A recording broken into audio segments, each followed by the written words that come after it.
To learn about the discovery of the cell, I've got a great interview lined up for you guys. But to interview this man, we're going to have to go back to the 1700s.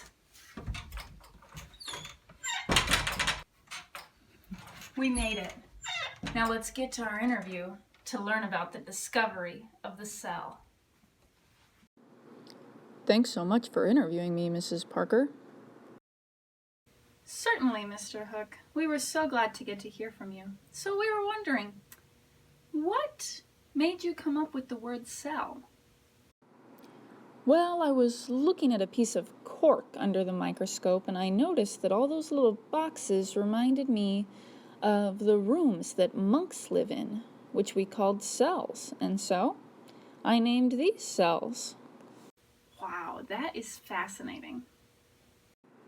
Yes, most certainly. Now, these cork cells, they were dead, but my friend Anton von Leeuwenhoek, he was the first to see living microorganisms under a microscope when he started looking at pond water and other such things. Wow, what an exciting time to be alive when all these things were discovered. Thank you so much for being with us today, Mr. Hook. Thank you for having me. It's been a pleasure.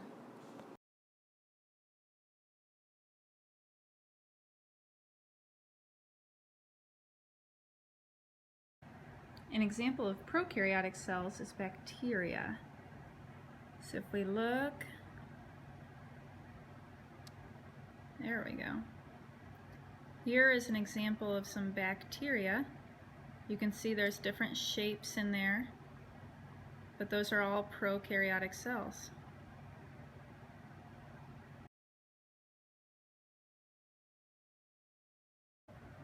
Alright, now I'm going to show you guys eukaryotic cells. So there they are. You can tell that they're eukaryotic because that dark circle in each of them is the nucleus. Okay, now we're going to talk about the parts of a cell, and we're going to compare the cell to a city. The cell membrane surrounds the cell, and it would be like a city wall if cities still had walls. The county city building is like the nucleus of South Bend. It's the control center. The cytoplasm is a jelly-like substance that fills the cell, and it's kind of hard to find an analogy for that in our city, but if you guys think of something, you could write it in your notes sheet.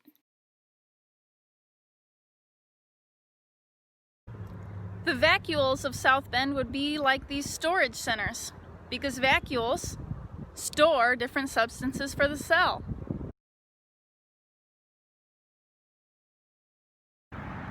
This dumpster is like a lysosome, because lysosomes remove waste.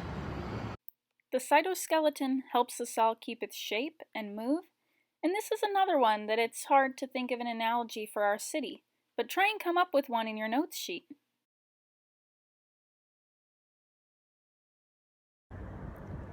This factory would be like the ribosome of South Bend because ribosomes make proteins.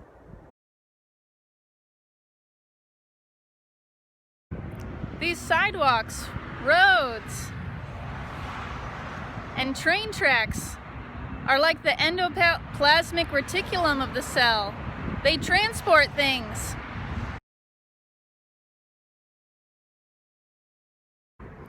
The Golgi apparatus is like this post office. It packages, sorts, and modifies things to send them wherever they need to go around the cell.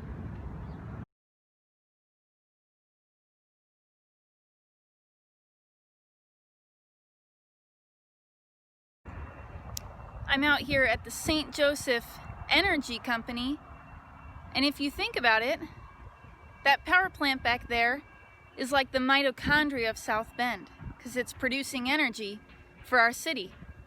Now, if that was solar powered, then it would be like the chloroplasts of South Bend.